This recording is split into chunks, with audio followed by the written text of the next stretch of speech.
नमस्कार दोस्तों, स्वागत है आप सभी का। राजभा एक्सप्रेस में आज मौजूद हैं सुहेलदेव भारतीय समाज पार्टी के केंद्रीय कार्यालय रसड़ा में, और हमारे साथ में मौजूद हैं संदीप राजभा जी, जो कि प्रदेश के प्रमुख महासचिव हैं उत्तर प्रदेश के। तो आइए जानते हैं, उनसे रूबरू होते हैं। और आज किस विषय पे चर्चा हुई है माननीय ओम प्रकाश राजभा जी, जो कि उत्तर प्रदेश में कैबिनेट मिनिस्टर हैं, और क्या निर्देश दिए हैं कार्यकर्ताओं के लिए।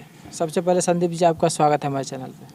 बहुत बहुत धन्यवाद आपको और आपके पूरे दर्शकों को जो भी आपके माध्यम से देखते हैं, सबको बहुत बहुत धन्यवाद। क्या चर्चाएं हुई आज, कार्यकर्ताओं को क्या निर्देश मिले हैं आज नेताजी के द्वारा?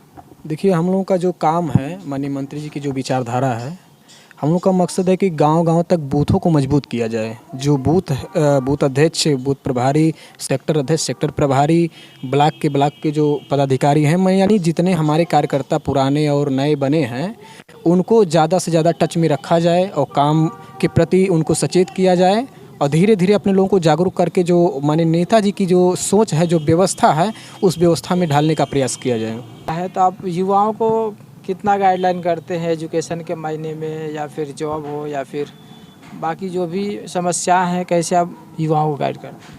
देखिए भाई, हम तो यही चाहते हैं कि हमारे जो, चाहे हमारी बहन हो, चाहे हमारा नौजवान हो, जो पढ़ने वाले बच्चे हैं, पढ़ाई के साथ साथ राजनीति में भी कदम बढ़ाएं। जो पढ़ने वाले बच्चे हैं, क्योंकि आजकल बिना राजनीति से कुछ होने वाला नहीं है और बिना पढ़ाई से भी कुछ होने वाला नहीं है। जब हमारे लोग पढ़े लिखे रहेंगे, शिक्षित रहेंगे, तो जब सत्ता होगी, सरकार होगी, तो हम लोग भी ज़्यादा से ज़्यादा अपने लोगों को मजबूत बनाने के लिए कहीं ना कहीं व्यवस्था में लाएंगे। जब हमारे लोग रहेंगे तभी। आज के दौर में अभी भी कई जगह ऐसे हैं कि जो अपने समाज के लोग थोड़ा जागरूकता कम है, लेकिन नेताजी जब से आए हैं, संघर्ष माननीय मंत्री जी ने किया है, वो संघर्ष ज़मीनी स्तर पे कुछ दिखाई दिया कि लोग जागरूक हुए, लोगों को समझ में आया कि नहीं, पढ़ने लिखने से हमारा क्या फ़ायदा हो सकता है। जागरूकता तभी बढ़ेगी जब हमारे लोग पढ़े लिखे रहेंगे, नौकरी में रहेंगे, व्यवस्था में रहेंगे, तभी हो सकता है। विरोधियों का तो कहना है कि माननीय ओम प्रकाश राजभा अपने परिवार के विकास के लिए लड़ाई लड़ते हैं। विरोधी तो कुछ कह दे हैं। अच्छा, जीरो पावर्टी जो योजना माननीय मंत्री जी ने बनाया है, तो खाली परिवार के लिए बनाया है, यानी ऐसा विरोधियों का कहना है। विरोधी तो कुछ भी कह सकते हैं भाई, विरोधी का काम ही विरोध करना है। माननीय मंत्री जी ने जीरो पावर्टी जो योजना लॉन्च किया है, न अब तक सपा ने किया था, न बसपा ने किया था, न कांग्रेस ने किया था, यानी जो भी पार्टी सत्ता में आई वो किसी ने नहीं किया। लेकिन नेताजी की सोच, क्योंकि माननीय मंत्री जी ज़मीन से उठ करके आज यहाँ तक पहुँचे हैं, उनकी सोच है कि गरीबों को उस स्थान तक भेजा जाए जो आज तक हर हिस्सा और व्यवस्था से वंचित हैं, उनको भी उस चीज़ में हिस्सेदारी हो, भागीदारी हो, ताकि उनका भी बेटा बेटी पढ़ाई लिखाई कर सकते। जिसके पास आवास नहीं है, नाली नहीं है, खड़ंजा नहीं है, चक्रोट, यानी सारी सुविधा जीरो पावर्टी के अंतर्गत सीमित करके उन्होंने बाध्य कर दिया, और वो योजना लागू कर दिया प्रदेश में, ताकि हर गरीबों को वो चीज़ मिल सके, घर घर लाभ मिल सके। युवाओं की कुछ समस्याएं होती हैं, लोग बोलते हैं ओम प्रकाश राजभा जी या फिर उनकी पार्टी में लोग फ़ोन नहीं उठाते हैं। देखिए, हम तो यही कहेंगे कि प्रदेश छोटा नहीं है, सबके साथ होता है, हम लोग भी हैं, मान लीजिए कभी काल हो जाता है, लेकिन फ़ोन जाता है, नेताजी उठाते नहीं तो रिटर्न करते हैं, 10 मिनट, आधा घंटा, 1 घंटा, मतलब शाम तक ज़रूर रिटर्न करते हैं। प्रदेश छोटा नहीं है, 75 जिला है, 403 विधानसभा, 826 ब्लॉक है। अब खाली यूपी की अगर हम लोग बात कर लें, तो नेताजी अगर सुबह से लेकर शाम तक फ़ोन उठाए, तो हमको लगता है सबका फ़ोन में उठाते उठाते वो समय ही नहीं पाएंगे कहीं और अपने विभागों में बात करने के लिए। बाकी जिले वाइज भी तो टीम है, तो टीम को भी तो फ़ोन उठाकर समस्याओं का समाधान करना चाहिए। किया जाता है। अब कुछ लोग हैं कि उनको तुरंत हर चीज़ मिल जाए, हो सकता है आदमी व्यस्तता में हो, कहीं बैठा हो, कोई इमरजेंसी हो, तो नहीं उठा पाया होगा, तो रिटर्न किया होगा।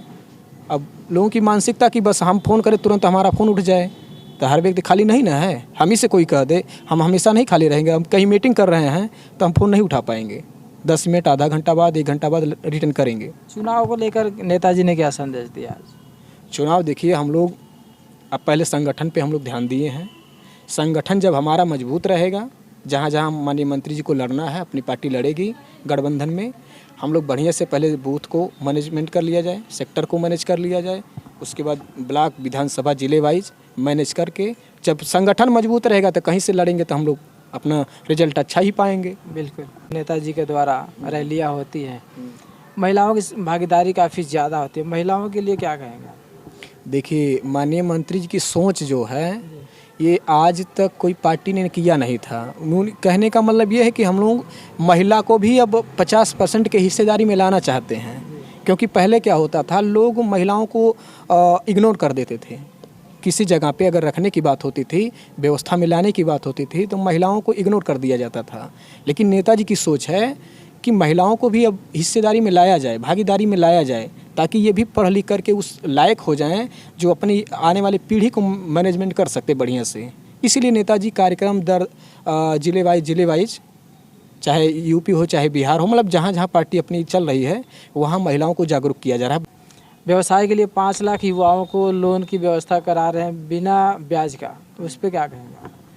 देखिए, जो पढ़ लिख के व्यक्ति बैठा है आज के समय में, मोदी जी के सरकार और योगी जी के सरकार में माननीय मंत्री जी भी हैं।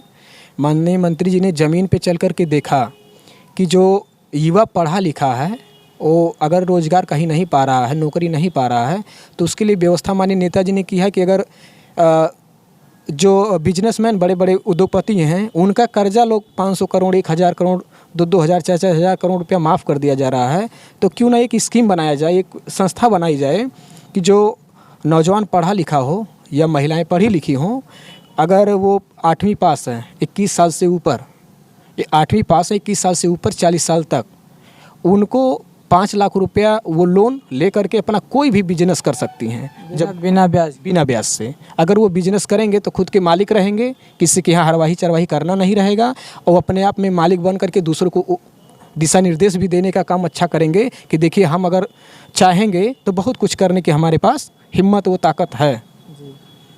तो संदीप जी, आप अपना कीमती समय दिए, इसके लिए आपको बहुत बहुत धन्यवाद। Thank you.